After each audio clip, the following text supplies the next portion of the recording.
নতুন করে -2 ফর্মুলা মৌলবাদের উত্থান ও সন্ত্রাস দেখতে চায় না বিএনপি। দরকার হলে নেতাকর্মীদের আবারও রাজপথে নেমে রক্ত দেওয়ার আহ্বান জানিয়েছেন দলটির মহাসচিব মির্জা ফখরুল ইসলাম আলমগীর। সকালে প্রেস ক্লাবে এক অনুষ্ঠানে এই আহ্বান জানান তিনি। এদিকে ভারতে অবস্থান করে শেখ হাসিনা দেশকে অস্থিতিশীল করার উস্কানি দিচ্ছেন বলে অভিযোগ করেছেন বিএনপির জ্যেষ্ঠ যুগ্ম মহাসচিব রুহুল কবির রিজভী। বিএনপির কেন্দ্রীয় নেতা হাবিবুল ইসলাম হাবিব কারামুক্ত হওয়ায় সকালে রাজধানীর চন্দ্রিমা উদ্যানে জিয়াউর রহমানের কবর জিয়ারত করেন নেতাকর্মীরা।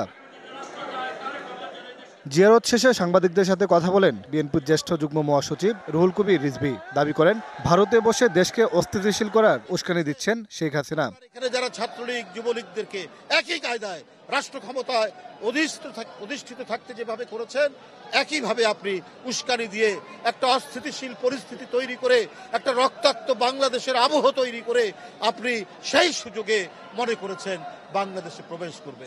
এদিকে রাজধানীর ইঞ্জিনিয়ার্স ইনস্টিটিউশনে শিক্ষক দিবস অনুষ্ঠানে যোগ দেন বিএনপি মহাসচিব মির্জা ফখরুল ইসলাম আলমগীর। বলেন, আর কোনো -2 ফর্মুলা মৌলবাদ সন্ত্রাসকে দেখতে চায় না বিএনপি। আমরা কোনো রাজনীতিকরণের রাজনীতি বিশ্বাস করি না। আবার ওই -2 111 আমরা দেখতে চাই না। আমরা আবার ওই মৌলবাদ বা জঙ্গিবাদকে দেখতে চাই না। আমরা আবার সন্ত্রাসকে দেখতে চাই না। আমরা সত্যিকার অর্থে দেশে একটা সুস্থ গণতান্ত্রিক ব্যবস্থা দেখতে চাই। দরকার হলে আবারও রাজপথে নেমে রক্ত দেওয়ার আহ্বান জানান বিএনপি মহাসচিব। দরকার হলে আবার রাজপথে নামতে হবে, দরকার হলে আবার বুকে রক্ত দিতে হবে।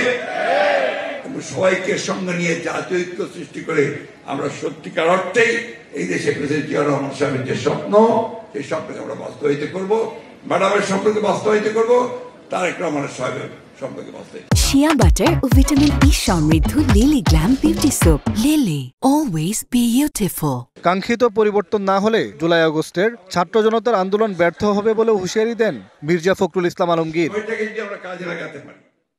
মোহন ইসলাম, ডিবিসি নিউজ, ঢাকা।